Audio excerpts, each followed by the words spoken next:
देश के 5 बड़े राज्यों में चुनाव खत्म हो चुके हैं और अब हर किसी के मन में बस एक ही सवाल है, कहां किसका पलड़ा भारी है और किस राज्य में क्या समीकरण बन रहे हैं। इस बार चुनाव सिर्फ वोटिंग तक सीमित नहीं रहा, बल्कि हर राज्य में अलग अलग राजनीतिक संकेत सामने आ रहे हैं। सबसे पहले बात करते हैं पश्चिम बंगाल की, जहां इस बार रिकॉर्ड 92.47% मतदान। ये आंकड़े बताते हैं कि जनता इस बार पूरी तरह एक्टिव रही। अब जरा समझते हैं इतनी भारी वोटिंग का मतलब क्या है। आमतौर पर जब वोटिंग इतनी ज्यादा होती है तो इसके पीछे कई वजह हो सकती हैं। पहला, लोग सरकार से नाराज है और बदलाव चाहते हैं। दूसरा, लोग मौजूदा सरकार को और मजबूत करना चाहते हैं। और तीसरा, मुकाबला इतना कड़ा है कि हर वोटर को लगता है कि उसका वोट मायने रखता है। बंगाल में इस बार यही तीसरा सबसे ज्यादा दिख रहा है, कांटे की टक्कर।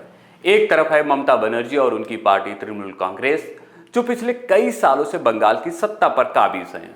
अगर ममता बनर्जी इस बार भी जीत जाती हैं तो ये उनकी लगातार चौथी जीत होगी, जो अपने आप में एक बड़ी राजनीतिक उपलब्धि होगी। वहीं दूसरी तरफ भारतीय जनता पार्टी, जो पिछले कई सालों में बंगाल में तेजी से उभरी है और इस बार पूरी ताकत के साथ सत्ता हासिल करने की कोशिश में है। चुनाव के दौरान दोनों ही पार्टियां जोरदार प्रचार किया, बड़े बड़ी रैलियां, एक दूसरे पर आरोप प्रत्यारोप लगे और माहौल पूरी तरह चुनावी रंग में रंगा रहा। ग्राउंड पर अगर देखा जाए तो ग्रामीण इलाकों में टीएमसी की पकड़ मजबूत बनी हुई है, जबकि शहरी इलाकों में बीजेपी ने अपनी ताकत बढ़ाई है। यानी बंगाल में इस बार मुकाबला पूरी तरह कांटे का है और नतीजा आखिरी तक सस्पेंस में रह सकता है। अब बढ़ते हैं तमिलनाडु की तरफ, जहां इस बार चुनाव में एक नया और दिलचस्प ट्विस्ट देखने को मिला। यहाँ पारंपरिक मुकाबला डीएमके और एआईएडीएमके के बीच होता है, लेकिन इस बार सबसे ज्यादा चर्चा में है अभिनेता विजय की पार्टी टीवीके। रिपोर्ट्स बताती हैं डीएमके गठबंधन को बढ़त मिलती दिख रही है, लेकिन टीवीके को भी पहली बार में 10 से 20% वोट शेयर मिलने का अनुमान है। यानी भले ही सरकार किसी की बने, लेकिन टीवीके ने भविष्य की राजनीति में अपनी मजबूत एंट्री कर दी है। अब रुख करते हैं केरल की तरफ, जहां हमेशा की तरह मुकाबला सीधा और बेहद टक्कर का है। यहाँ लड़ाई एलडीएफ और यूडीएफ के बीच है। कई एग्जिट पोल बताते हैं कि यूडीएफ को हल्की बढ़त मिलती दिख रही है, लेकिन अंतर बेहद कम है।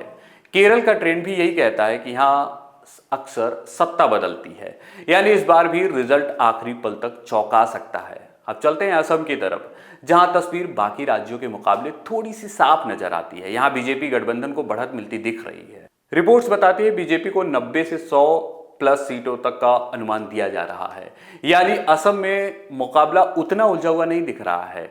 और अब बात करते हैं पौंडीचेरी की, जहां छोटा सा आंकड़ा भी बड़ा खेल कर सकता है। इकोनॉमिक्स टाइम्स की रिपोर्ट के अनुसार यहां एनडीए यानी बीजेपी गठबंधन को बढ़त मिलती दिख रही है, लेकिन अंतर ज्यादा बड़ा नहीं है। यानी कुछ सीटों का फर्क पूरी सरकार का समीकरण बदल सकता है।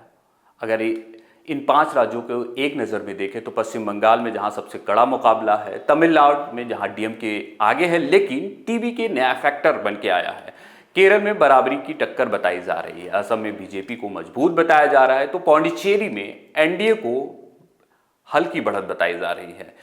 एक राज्य में कांटे की टक्कर है तो दूसरे में नई एंट्री और कहीं मुकाबला लगभग तय बताया जा रहा है। यही है इस बार की चुनावी की सबसे बड़ी कहानी। अब सबकी नजरें टिकी हैं सिर्फ मतगणना वाले दिन यानी 4 मई को, क्योंकि वहीं से साफ होगा कहां सत्ता बरकरार रहेगी और कहां बदलाव की लहर चलेगी।